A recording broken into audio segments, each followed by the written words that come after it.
Bonjour tout le monde, bienvenue à cette nouvelle capsule d'écoute agricole des Laurentides, Émilie Lamarche, travailleuse de rang. Mon sujet aujourd'hui, comment devenir un leader positif.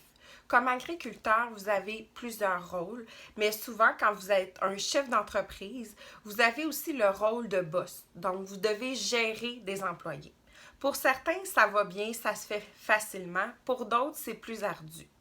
Est-ce que c'est possible de conjuguer bonheur au travail et performance? Bien sûr, mais on va regarder quelques astuces. Je veux aussi vous dire que dans un contexte d'entreprise familiale, c'est un défi encore plus grand d'être un leader positif parce qu'on ne choisit pas nécessairement nos collègues de travail. Dans un premier lieu, le respect et la valorisation. Donc, un employé qui va se sentir respecté, qui va se sentir apprécié, a beaucoup plus de chances de donner son 110%. Donc, pas nécessaire de faire une cérémonie puis une remise de diplôme pour que les employés se sentent valorisés.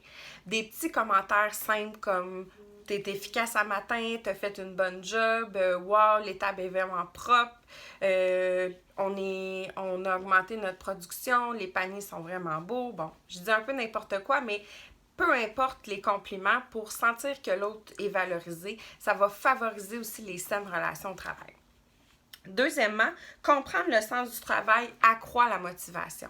Donc, ce que ça veut dire, ça, c'est que vos employés ont besoin de comprendre c'est quoi vos buts, vos objectifs. Parlez-leur aussi de vos rêves, ce qui vous a amené à bâtir cette entreprise-là. Faites-leur part des commentaires positifs que vous recevez quand des représentants viennent chez vous, quand des experts, des professionnels, si vous recevez des prix, si vous augmentez les productions. Bref, faites qu'ils se sentent concernés par le travail puis qu'ils sentent qu'ils ont un apport positif dans l'entreprise. Parce qu'on a tendance à plus remettre sur le nez les mauvais coups d'un employé, mais c'est encore plus important de lui montrer ses bons coups. Il va se sentir valorisé et il va, par le fait même, faire un meilleur travail. Troisièmement, équité et adaptation. Tout le monde veut un boss qui est juste et équitable. C'est d'autant plus important dans un contexte familial parce que avoir des favoris, faire des passe-droits, ça va envenimer les relations de travail, mais aussi dans la famille. Donc, ça ne veut pas dire de laisser tout passer, par exemple, d'un employé qui arrive toujours en retard. Par contre, par exemple, si ça arrive une fois de temps en temps, bien, on peut faire preuve de compréhension s'il y a eu un empêchement ou quoi que ce soit. Bref, un employé qui va sentir que vous êtes de son côté, que vous lui faites confiance, va aussi vous faire confiance, puis ça va favoriser la relation de travail. Dernièrement, mobiliser les compétences. On a tous des forces et des faiblesses. Ça ne veut pas dire qu'un bon chef, un bon gestionnaire de troupeau va aussi être bon dans les champs ou quelqu'un qui a plus des compétences manuelles ne sera pas nécessairement bon pour faire la comptabilité. Donc, il faut utiliser les forces de chacun.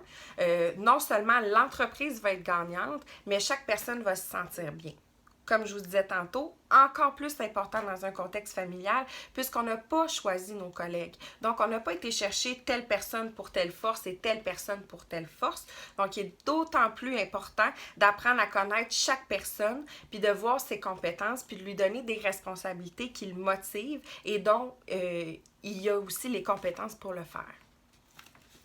En terminant, ben, si vous sentez que vous avez la graine d'un leadership, ben, cultivez-la parce que ça va non seulement être rentable pour votre entreprise, mais ça va vous apporter une satisfaction personnelle.